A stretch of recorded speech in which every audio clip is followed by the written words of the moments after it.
কোনো ঘটনাকে কেন্দ্র করে যদি আল্লাহ কোনো আয়াত বা সূরা নাজিল করেন, তাইলে সেই ঘটনাকে নাজিলকৃত সূরা অথবা নাজিলকৃত আয়াতের শানে নুজুল বলা হয়। কোনো প্রশ্নের জবাবে যদি আল্লাহ কুরআনের কোনো সূরা অথবা আয়াত নাজিল করেন, তাহলে সেই প্রশ্নটাকেই নাজিলকৃত সূরা বা আয়াতের শানে নুজুল বলা হয়। কোনো সমস্যাকে কেন্দ্র করে তার সমাধান কল্পে যদি কোনো সূরা বা আয়াত নাজিল হয়, তাহলে ওই সমস্যাটাকেই নাজিলকৃত সূরা বা আয়াতের শানে নুজুল বলা হয়। সেই হিসাবে সূরায়ে রহমানের শুরু থেকে শেষ পর্যন্ত পূর্ণ সূরাটি আল্লাহ একটি প্রশ্নের জবাবে নাজিল করেছিল। সুতরাং যে প্রশ্নের জবাবে আল্লাহ সূরায়ে রহমান নাজিল করেছেন, ওই প্রশ্নটাই এই সূরার শানে নুজুল। আমি কি বিষয়গুলি আপনাদেরকে বুঝাতে পারছি? যে প্রশ্নের জবাবে আল্লাহ নাজিল করেছিলেন, প্রশ্নটাই সূরার শানে নুজুল। এবার আমরা কার কি প্রশ্নের জবাবে আল্লাহ সূরায়ে রহমান নাজিল করেছিলেন বুঝার চেষ্টা করি। আমাদের মহানবী মুহাম্মদুর রাসূলুল্লাহ সাল্লাল্লাহু আলাইহি ওয়াসাল্লাম যে সমাজে জন্মগ্রহণ করেছিলেন, এই সমাজের লোকেরা আমাদের নবীর জন্মের পূর্ব থেকেই মূর্তি পূজায় লিপ্ত ছিল। কোন ধর্মে লিপ্ত ছিল? মূর্তি পূজার ধর্মে। এরা মূর্তির সামনে মাথা নত করত, মূর্তিকে ভক্তি দিত, মূর্তির কাছে প্রার্থনা করত, মূর্তির কাছে সুখ চাইত, শান্তি চাইত, মূর্তির কাছে সম্পদের বৃদ্ধিকরণ চাইত।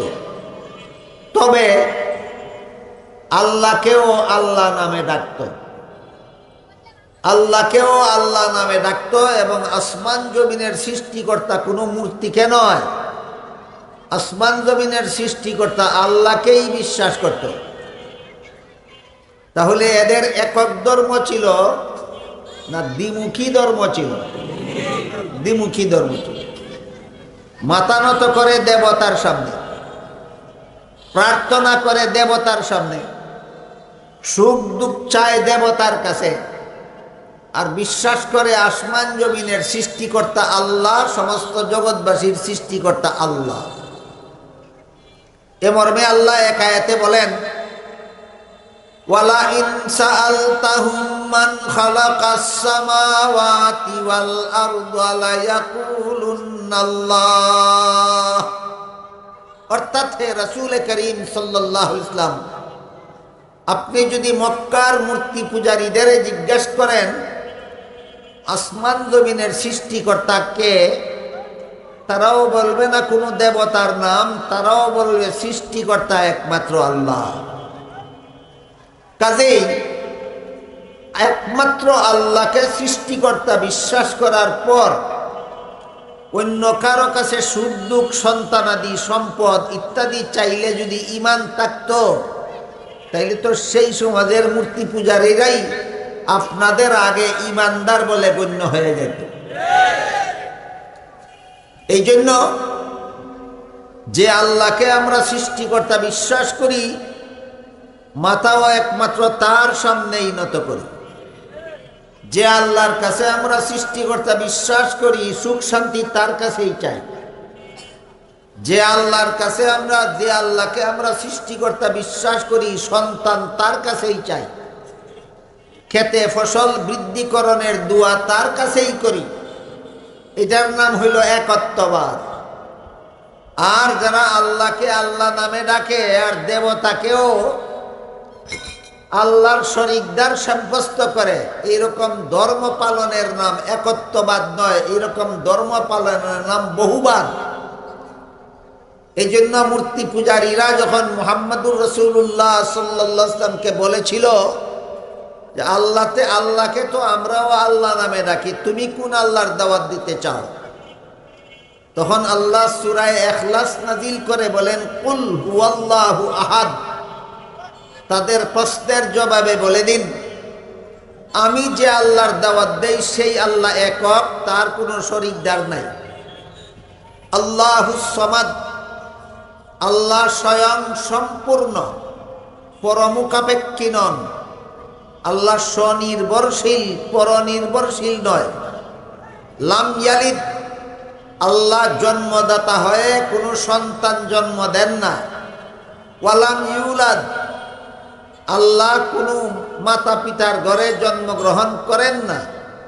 ওয়ালাম ইয়াকুল্লাহু কুফুয়ান আহাদ, মুসলমানেরা যে আল্লাহর সামনে মাথা নত করে, যে আল্লাহর কাছে দোয়া করে, যে আল্লাহর কাছে সুখ শান্তি চায়, তার সমকক্ষ জগতে আর কেউ নাই। বুঝে থাকলে একটু দয়া করে বলুন, মুসলমানদের আল্লাহ মানা আর দেবত কিনা মূর্তি পূজারীদের পক্ষ থেকে আল্লাহকে সৃষ্টিকর্তা মানায় ব্যবধান আছে কিনা? এই ব্যবধান আমাদের সকলের বোঝা দরকার। মুহাম্মাদুর রাসূলুল্লাহ সাল্লাল্লাহু আলাইহি ওয়াসাল্লাম যে সমাজে জন্মগ্রহণ করেছিলেন, এই সমাজের লোকেরা আল্লাহকে আল্লাহ নামে ডাকত, আল্লাহকে সৃষ্টিকর্তা বলে বিশ্বাস করত, আবার মূর্তিরও পূজা করত। কিন্তু তারা জানতো না যে আল্লাহর এক নাম আছে রহমান। আল্লাহরই যে আরেক নাম আছে রহমান, এটা তারা জানতো না।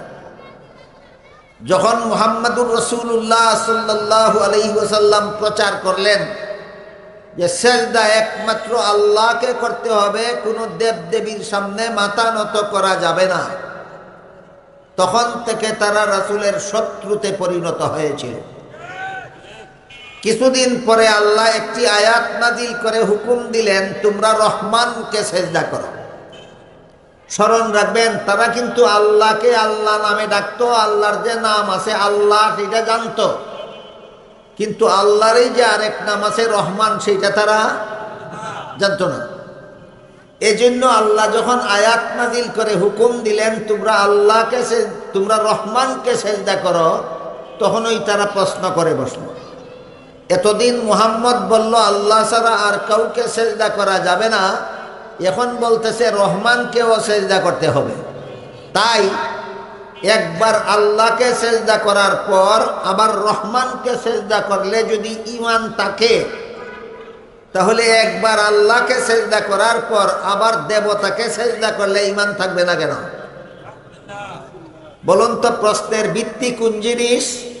প্রশ্নের ভিত্তি হলো আল্লাহ এবং রহমান যে একই ব্যক্তির নাম, এইটা তারা জানতো না। তারা ধরে নিয়েছিল আল্লাহ একজন, রহমান আর একজন। এই কারণে তাদের মনে প্রশ্ন জেগেছিল। তাই তারা রাসূলের কাছে প্রশ্ন করেছিল, মানির রহমান, রহমানকে? যদি রহমান আল্লাহ ছাড়া কেউ হয়ে থাকে, তাহলে একবার আল্লাহকে সেজদা করার পর আবার রহমানকে সেজদা করলে যদি ঈমান থাকে, তাহলে আমরা একবার আল্লাহকে সেজদা করার পর আবার দেবতার সামনে সেজদা করলে ঈমান থাকবে না কেন? কাজে এই প্রশ্নের মীমাংসার জন্য প্রথমেই আমাদের বুঝতে হয় রহমানকে, মানির রহমান। এই প্রশ্নের জবাবে আল্লাহ সূরা রহমানের শুরু থেকে শেষ পর্যন্ত সবগুলি আয়াত নাযিল করেছেন। এই আয়াতগুলির মধ্যে আল্লাহ এত চমৎকার পদ্ধতিতে রহমানের পরিচয় দিয়েছেন যে আল্লাহর রহমানের পরিচয় দেওয়ার পদ্ধতিটার মজা বোঝার জন্য কোনো না কোনো ভাষার গ্রামার জানলে মজাটা সহজে বুঝবেন। যদি কেউ আরবি গ্রামার জানেন, তাহলেও বুঝবেন এই আল্লাহর বর্ণনা ভঙ্গির মজাটা কত।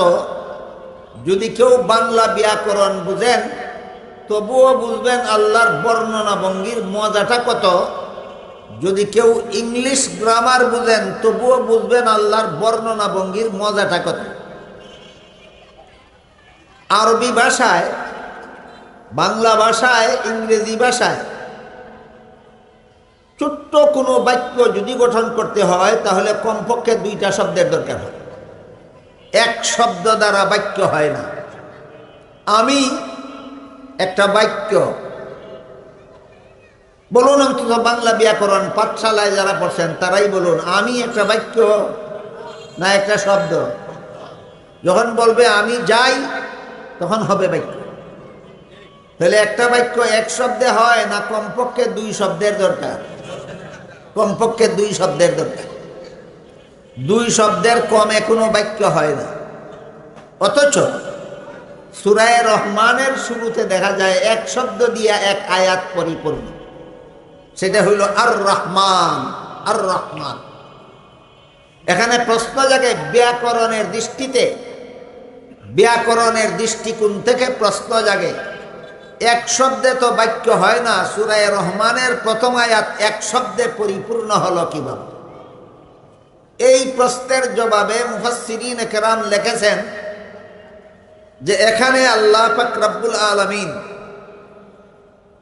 রহমান শব্দটাকে পরিপূর্ণ বাক্য হিসাবে আয়াত পূর্ণ করেননি, বরং যেখানে ছোট্ট একটা বাক্য দুই শব্দের দ্বারা গঠিত হয়, এখানে প্রথম শব্দটা যদি নাউন হয়, প্রথম শব্দটা যদি বিশেষ্য হয়, প্রথম শব্দটা যদি ইসিম হয়, তাহলে ওইটাকে ব্যাকরণের, আরবি ব্যাকরণের ভাষায় বলে মুবতাদা, আর পরবর্তী শব্দটাকে বলে খবর।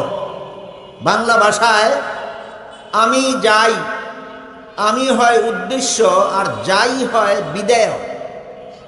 ইংলিশ গ্রামার মতে আমি যাই, আই গো, আই হলো সাবজেক্ট আর গো হলো প্রেডিকেট। সাবজেক্ট এবং প্রেডিকেট ছাড়া কমপ্লিট সেন্টেন্স হয় না। উদ্দেশ্য এবং বিধেয় ছাড়া পরিপূর্ণ বাক্য হয় না। আরবি ব্যাকরণের পরিভাষায় মুবতাদা এবং খবর ছাড়া পরিপূর্ণ বাক্য হয় না। সূরা রহমানের শুরুতে আল্লাহ আর রহমান শব্দটাকে মুবতাদা সাব্যস্ত করেছেন। যারা আরবি গ্রামার বুঝুন তাদের ভাষায় আগে বলি, যারা বাংলা ব্যাকরণ বুঝেন তাদের ভাষায় পরে বলবো, যারা ইংলিশ গ্রামার বুঝেন তাদের ভাষায় একটু পরে বলবো।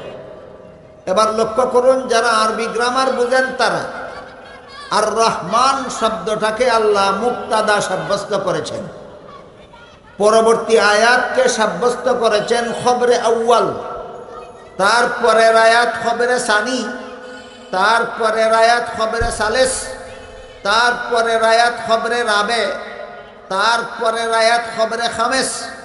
এইভাবে সবগুলি আয়াতকে এক একটা খবর সাব্যস্ত করে সবগুলি খবরের জন্য আর রহমান শব্দটাকে মুবতাদা সাব্যস্ত করে প্রতিটি আয়াতে আয়াতে শুধুমাত্র রহমানের পরিচয় দিয়েছে।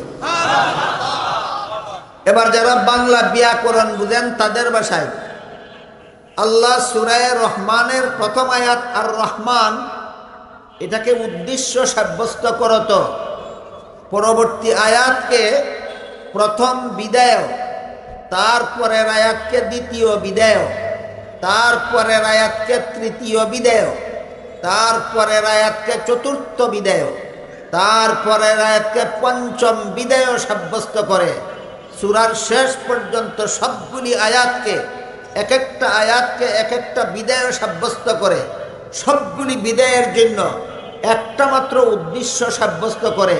এই পদ্ধতিতে, এই ভঙ্গিতে আল্লাহ প্রতিটি আয়াতে আয়াতে শুধুমাত্র রহমানের পরিচয় দিয়েছে। এবার যারা ইংলিশ গ্রামার বুঝেন তাদের পরিভাষায় বলছি, সূরা রহমানের শুরুতে আল্লাহ আর রহমান শব্দটাকে সাবজেক্ট সাব্যস্ত করেছে, পরবর্তী আয়াতকে সাব্যস্ত করেছেন ফার্স্ট প্রেডিকেট, তারপরের আয়াতকে সাব্যস্ত করেছেন সেকেন্ড প্রেডিকেট, তারপরের আয়াতকে সাব্যস্ত করেছেন থার্ড প্রেডিকেট, তারপরের আয়াতকে সাব্যস্ত করেছেন ফোর্থ প্রেডিকেট, তারপরের আয়াতকে সাব্যস্ত করেছেন ফিফথ প্রেডিকেট। এইভাবে সবগুলি আয়াতকে এক একটা প্রেডিকেট সাব্যস্ত করে সবগুলি প্রেডিকেটের জন্য একটি মাত্র সাবজেক্ট সাব্যস্ত করে। এই পদ্ধতিতে আল্লাহ প্রতিটি আয়াতে আয়াতে শুধুমাত্র রহমানের পরিচয় দিয়েছে।